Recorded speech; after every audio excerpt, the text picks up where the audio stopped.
ദിയ ഫാത്തിമ മോളെ കണ്ടുപിടിക്കാൻ ഇതിൻ്റെ പിറകിൽ നിരന്തരമായി കഠിന പരിശ്രമം ചെയ്യുന്ന അള്ളാഹുവിൻ്റെ പ്രിയപ്പെട്ട ഒരു ആളാണ് ജുനൈദ്. എല്ലാ വഴിക്കും മോളെ കിട്ടാനുള്ള അന്വേഷണങ്ങൾ നടന്നുകൊണ്ടിരിക്കുന്ന ഈ സാഹചര്യത്തിൽ ജുനൈദിൻ്റെ ഒരു വീഡിയോ മുമ്പ് വന്നിരുന്നു. മന്ത്രവാദികളെ വെല്ലുവിളിക്കുന്നു എന്ന് പറഞ്ഞിട്ടായിരുന്നു ആ വീഡിയോ. നമ്മൾക്കതിൽ നിന്നും കുറച്ച് ഭാഗങ്ങൾ കേട്ടു നോക്കാം. മന്ത്രവാദികളോ ഉസ്താദ്മാരോ അമ്പലത്തിലോ പൂജാരിമാരോ അല്ല അങ്ങനെയുള്ള ആളുകളുണ്ടല്ലോ, അങ്ങനെയുള്ള ആളുകളോ ആരോ ആയിക്കോട്ടെ, ആരെങ്കിലും ഉണ്ടെങ്കിൽ ഞാൻ വെല്ലുവിളിക്കുന്നത്, നിങ്ങൾക്ക് ഈ കുട്ടി എവിടെ ഉണ്ടെന്നോ അല്ലെങ്കിൽ മറ്റുള്ള കാര്യങ്ങളോ നിങ്ങൾക്ക് പറഞ്ഞു തരാൻ പറ്റുമെങ്കിൽ ആ പോകാനുള്ള ചെലവും അതുപോലെ അവിടുത്തെ ഫീസ് എത്രയെന്നുള്ളോ. അപ്പോൾ ഇന്ന് നമ്മൾ സംസാരിക്കാൻ പോകുന്ന വിഷയം മന്ത്രവാദികളെ കൊണ്ട് ദിയ ഫാത്തിമ മോളെ തിരികെ കിട്ടുമോ എന്നുള്ള വിഷയത്തിനെ കുറിച്ചിട്ടാണ്. ഇത് പറയുമ്പോഴേക്കും സമാനമായ ഒരു സംഭവം ചെന്നൈയിൽ കുറച്ച് മാസങ്ങൾക്ക് മുമ്പ് നടന്നത് ഓർമ്മയിൽ വരുന്നു. അപ്പോൾ ഏതാനും മാസങ്ങൾക്ക് മുമ്പ് ചെന്നൈയിൽ ചിന്താദ്രിപ്പെട്ട് എന്ന സ്ഥലത്തുള്ള ഒരു വീട്ടിൽ നിന്നും 11 മാസം മാത്രം പ്രായമുള്ള ആരിഫ് ബാഷ എന്ന കുഞ്ഞിനെ രാത്രിയിൽ കാണാതെയായി. കുഞ്ഞിൻ്റെ മാതാപിതാക്കൾ അവിടെയുള്ള ഒരു പേരെടുത്ത മന്ത്രവാദിനിയായ അലിമ ബിയെ പോയി കണ്ടു. സ്ലിപ്പർ ട്രിക്ക് എന്നൊരു മന്ത്രവാദം ചെയ്ത് ഒരു ഭിക്ഷക്കാരനാണ് കുഞ്ഞിനെ തട്ടിക്കൊണ്ട് പോയത് എന്ന് അവർ പറഞ്ഞു. ആരിഫിൻ്റെ വീട് വന്നിട്ട് നല്ല ജനവാസമുള്ളൊരു സ്ഥലത്താണ്. അയൽക്കാർക്കെല്ലാം തന്നെ പരസ്പരം അങ്ങോട്ടും ഇങ്ങോട്ടും അറിയാം. പക്ഷേ ആ പ്രദേശത്ത് ഒരു അന്യനായിട്ട് ആരെയും കണ്ടില്ല എന്നാണ് എല്ലാവരും പറയുന്നത്. പക്ഷേ കുറച്ചു താമസക്കാർ പറഞ്ഞു അന്ന് വൈകുന്നേരം ഇല്ല രാത്രി ഏതാണ്ട് ഒരു 8 മണി വരെ ഒരു ഭിക്ഷക്കാരൻ ആ പരിസരത്ത് ഉണ്ടായിരുന്നു എന്ന്. പക്ഷേ പോലീസ് ഈ ആളിനെ തിരഞ്ഞ് ചോദ്യം ചെയ്തിട്ടും കുഞ്ഞിനെ പറ്റി യാതൊരു തെളിവുകളും കിട്ടിയില്ലെന്ന് മാത്രമല്ല കുഞ്ഞിനെ കണ്ടുപിടിക്കുവാനും സാധിച്ചില്ല.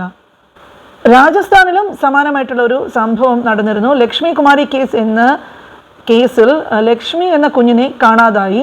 അപ്പോൾ മാതാപിതാക്കൾ ഇതുപോലെ തന്നെ ഒരു മന്ത്രവാദിനിയെ ചെന്ന് കണ്ടിരുന്നു. അവർ അന്വേഷണത്തിൽ പറഞ്ഞു കൃത്യം ചെയ്ത ആൾ ആരാണെന്നും ഏത് സ്ഥലത്താണെന്നും അവർ പറഞ്ഞെങ്കിലും പോലീസ് അതിൻ്റെ അടിസ്ഥാനത്തിൽ അന്വേഷണം നടത്തിയിരുന്നു. ആണെങ്കിലും ആളിനെ കണ്ടുപിടിക്കാനായിട്ട് സാധിച്ചില്ല. ഇതുപോലെ മന്ത്രവാദം എന്ന പേരിൽ ധാരാളം ചൂഷണങ്ങൾ ചുറ്റിലും നടക്കുന്നുണ്ട്. പലർക്കും പല വിശ്വാസങ്ങളാണ്. ചിലർ ഇതിൽ വിശ്വസിക്കുന്നു, വിശ്വസിക്കാത്ത ആൾക്കാരും ഇതിൽ ഉൾപ്പെടും. എന്നാൽ പൊതുവെ നോക്കിയാൽ ഇതൊക്കെ ഒരുതരം തട്ടിപ്പായിട്ടാണ് അറിയപ്പെടുന്നത്. വ്യക്തിപരമായിട്ട് എൻ്റെ അനുഭവത്തിലും അഭിപ്രായത്തിലും മന്ത്രവാദികൾ ശരിയായ പാതയിലേക്കല്ല പലപ്പോഴും നമ്മളെ നയിക്കുന്നത്. ആളുകളുടെ കാര്യങ്ങൾ വിശദമായി ചോദിച്ചൊക്കെ അറിഞ്ഞ് ഉചിതമായ ഒരു പരിഹാരവും പറഞ്ഞ് നന്നായി പണം സമ്പാദിക്കുന്ന ഒരുപാട് ആൾക്കാർ ഈ കൂട്ടത്തിലുണ്ട്. അപ്പോൾ ഇതൊക്കെ ഒരുതരം വിശ്വാസമായോ അവിശ്വാസമായോ ഒക്കെ നമ്മൾക്ക് കാണാം. നമ്മുടെ രാജ്യത്ത് നോക്കിയാൽ ഇതുപോലെ മന്ത്രവാദം എന്ന് പറഞ്ഞ് ധാരാളം സംഭവങ്ങൾ നടക്കുന്നുണ്ട്. വ്യക്തികൾ മന്ത്രവാദികളാണെന്ന് പറഞ്ഞ് ആവശ്യക്കാരെ ചതിച്ച് പണം വാങ്ങിച്ച് അവരുടെ വിശ്വാസത്തെയൊക്കെ അമാനുഷിക കാര്യങ്ങൾ പറഞ്ഞ് വഞ്ചിച്ച് പറ്റിക്കുന്ന ഒരുപാട് സംഭവങ്ങൾ ചുറ്റിലും നടക്കുന്നുണ്ട്. ഇങ്ങനത്തെ കേസുകളിൽ പലതിലും ഒരു പൊതു രീതി പ്രകടമാകുന്നു. ആളുകളുടെ വിശ്വാസത്തെയും നിരാശയും വ്യക്തിപരമായ നേട്ടങ്ങൾക്കായി ചൂഷണം ചെയ്യപ്പെടുന്നു. എൻഫോഴ്സ്മെൻറ്റ് ഏജൻസികൾ പലപ്പോഴും പൊതുജനങ്ങൾക്ക് അത്തരം വ്യക്തികളെ സൂക്ഷിക്കണമെന്നും പ്രശ്നങ്ങൾക്ക് അതിൻ്റേതായിട്ടുള്ള നിയമപരമായിട്ടുള്ള വശങ്ങളും അതിൻ്റെ പ്രൊഫഷണലുകളെ തന്നെ ആശ്രയിക്കണം എന്നൊക്കെയും മുന്നറിയിപ്പ് തരാറുണ്ട്. മനുഷ്യരെ പണമുണ്ടാക്കുന്നതിനായി പ്രഭാഷണം നടത്തുന്ന വ്യാജ തന്ത്രികന്മാരുടെ വ്യാപനം ഒരു വലിയ പ്രശ്നമായി തന്നെ ഇന്നും തുടരുന്നു. ദുരിതവും പരാജയമേറ്റവരുമായ ദുർബലരെയും തന്ത്രങ്ങളിൽ വിശ്വസിക്കുന്നവരുടെ ദുർബലതയും അവർ ചൂഷണം ചെയ്യുന്നു. സേവനത്തിനായി കനത്ത തുകകൾ തന്നെ ആവശ്യപ്പെടുന്നു. ഈ തട്ടിപ്പുകളുടെ ഏറ്റവും ആശങ്കാജനകമായ ഭാഗങ്ങളിൽ ഒന്നാണ് അതിന് ഇരയാകുന്നവരുടെ മാനസികവും സാമ്പത്തികവുമായിട്ടുള്ള നഷ്ടം. വിദ്യാഭ്യാസപരമായി പുറകോട്ട് നിൽക്കുന്ന സംസ്ഥാനങ്ങളിലാണ് ഇത് കൂടുതൽ വ്യാപകമായി കാണപ്പെടുന്നത്. ആദ്യമായി ഈ തട്ടിപ്പുകളെ കുറിച്ചിട്ട് ജാഗ്രത വളർത്താനുള്ള പരിശ്രമം നടത്തേണ്ടതുണ്ട്. ഈ പ്രഭാഷകരെ വിശ്വസിക്കുന്നവരുടെ അപകടത്തെക്കുറിച്ചും യോഗ്യമായ പ്രൊഫഷണലുകളുടെ സഹായത്തോടെ അതിൻ്റെ പ്രാധാന്യത്തെക്കുറിച്ചിട്ടും ജനങ്ങളെ ബോധവൽക്കരിക്കേണ്ടത് അത്യാവശ്യമാണ്. ഈ രീതിയിലുള്ള തട്ടിപ്പുകളെ നിർത്താൻ നിയമ ചട്ടക്കൂട് ശക്തമാക്കുകയും ശാസ്ത്ര ചിന്തയും സംശയവാദവും പ്രോത്സാഹിപ്പിക്കപ്പെടുകയും ചെയ്യണം. സമൂഹ നേതാക്കൾ, വിദ്യാഭ്യാസ പ്രവർത്തകർ എന്നിവർ പ്രശ്നപരിഹാരത്തിലേക്ക് കൂടുതൽ യുക്തിയോടെ ചിന്തിക്കാനുള്ള പ്രേരണ ഇതുപോലെയുള്ള ആളുകൾക്ക് കൊടുക്കുന്നത് വളരെ നല്ലതാണ്. കുറെ ആളുകൾ എന്നോട് വാട്സാപ്പിൽ ഇപ്പോഴും ഇങ്ങനെ പറയുന്നുണ്ട്, അവരെ കുറ്റപ്പെടുത്തല്ല, ഒരുപാട്, അതായത് ഒരാൾ പറയുമ്പോൾ, രണ്ടാൾ പറയുമ്പോൾ, മൂന്നാൾ പറയുമ്പോൾ ഞാൻ ഇങ്ങനെ എനിക്കൊരു വീഡിയോ ഇടേണ്ട ആവശ്യമില്ല. ഒരുപാട് നൂറുകണക്കിന് ആളുകൾ പറയുമ്പോൾ എല്ലാ മെസ്സേജ് എടുത്ത് നോക്കിയാലും ഈ വിഷയം ഒന്നോ. അവർക്ക് വേണ്ടിയിട്ട് ഞാനൊരു വീഡിയോ ചെയ്തിരുന്ന മുമ്പ് വീണ്ടും അവരോട് പറയണേ, ഞാൻ വെല്ലുവിളിക്കുന്നത്, അതായത് അവർ മന്ത്രവാദികളെടുത്ത് ഇന്ന മന്ത്രവാദികളെടുത്ത് പോകണം, ഇന്ന ആളുകളെടുത്ത് പോകണം എന്ന് പറഞ്ഞിട്ടാണ് അധികം കമന്റ് വരുന്നത്. ഓക്കെ, അപ്പൊ ഞാൻ അവരോട് പറയുന്നത്, ഇനി പോകാനൊരു സ്ഥലം ബാക്കിയില്ല ഇവര്. ഞാൻ പറഞ്ഞു കഴിഞ്ഞൊരു വീഡിയോയില്, ഒരു മുമ്പത്തെ ഒരു വീഡിയോയിൽ ഞാൻ പറഞ്ഞിട്ടുണ്ട്, ഓരോരുത്തർ 10,000 വരെ ഫീസ് മേടിച്ച ആളുകളുണ്ട് എന്നൊക്കെ ഞാൻ പറഞ്ഞിട്ടുണ്ട്. അങ്ങോട്ട് പോകാൻ അതിലേറെ ചെലവും. അവിടെ അവർ 10,000 ഒരു സിറ്റിങ്ങിനൊക്കെ മേടിച്ചിട്ടുണ്ടെന്നുണ്ടെങ്കിൽ അത് എത്രത്തോളം സ്ഥലങ്ങളിൽ പോയിട്ടുണ്ടാവുമെന്ന് നമുക്ക് ഊഹിക്കാമല്ലോ. അപ്പോ ഈ ആളുകൾ വിളിക്കുന്നൊക്കെ അധികം ആളുകൾ ഇങ്ങനത്തെ കാര്യങ്ങളാണ് പറയുന്നത്. പിന്നെ കുറച്ച് ആളുകൾ ചാറ്റ് ചെയ്യുന്നതിൽ കുറച്ച് ഭയങ്കര മൈൻഡുള്ള ആളുകളുണ്ട്, നമ്മളായിട്ട് അവർ വിളിക്കുന്നു, സംസാരിക്കുന്നു, ഒക്കെ ഒരുപാട് സന്തോഷമുള്ള കാര്യങ്ങളാണ്.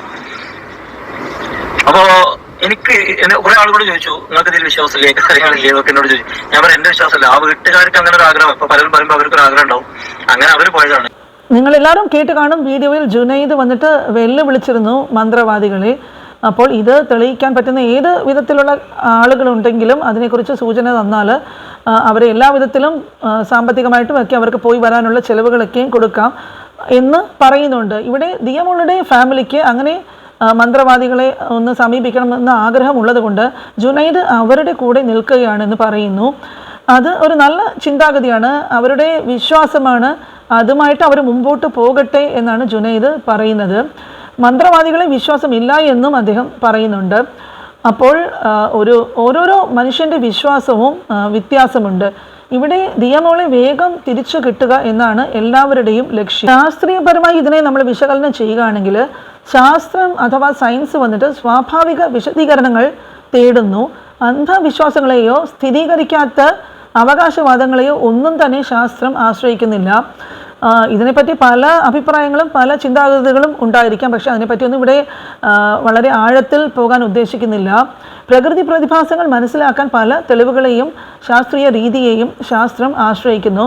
മന്ത്രവാദത്തിൻ്റെ അമാനുഷിക സ്വഭാവങ്ങളെയും അവകാശവാദങ്ങൾക്ക് സാധാരണയായി ഈ രീതികളിലൂടെ സ്വതന്ത്രമായി പരിശോധിക്കാൻ കഴിയുന്ന അനുഭവത്തിൻ്റെ അടിസ്ഥാനത്തിലുള്ള ഒരു തെളിവുകളും ഇല്ല. അതുകൊണ്ടാണ് ശാസ്ത്രം ഈ കാര്യങ്ങളൊക്കെ ആകപ്പാടെ തള്ളിക്കളയുന്നത്. നമ്മളുടെ ലക്ഷ്യം എത്രയും പെട്ടെന്ന് ദിയമോളെ തിരിച്ചു കിട്ടുക എന്നാണല്ലോ. അതിനു വേണ്ടിയിട്ട് എല്ലാവരും ഒത്തൊരുമിച്ച് മുമ്പോട്ട് പോവുക. അള്ളാഹുവിനോട് എല്ലാവരും ഒരുമയോടെ പ്രാർത്ഥിക്കുക. മിടുക്കരായ പോലീസ് ഉദ്യോഗസ്ഥർ അന്വേഷണത്തിന് ഉള്ളിടത്തോളം കാലം അവർ മനസ്സ് വെച്ചാൽ എളുപ്പത്തിൽ തന്നെ ചെയ്യാവുന്ന കാര്യങ്ങളാണ് മോളുടെ ഈ കേസ് അന്വേഷണം.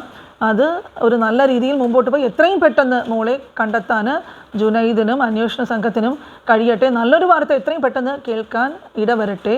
അതുപോലെ ഈ വീഡിയോയിൽ പറഞ്ഞിട്ടുള്ളത് എൻ്റെ വ്യക്തിപരമായിട്ടുള്ള അഭിപ്രായങ്ങളാണ്. ഇതിൽ നല്ല കഴിവുള്ളവരും വേറെ ധാരാളം രീതിയിൽ ഇതൊക്കെ ഉപയോഗിച്ചിട്ട് ഫലം കണ്ടെത്തിയിട്ടുള്ള വലിയ ആളുകളും ഉണ്ടായിരിക്കാം.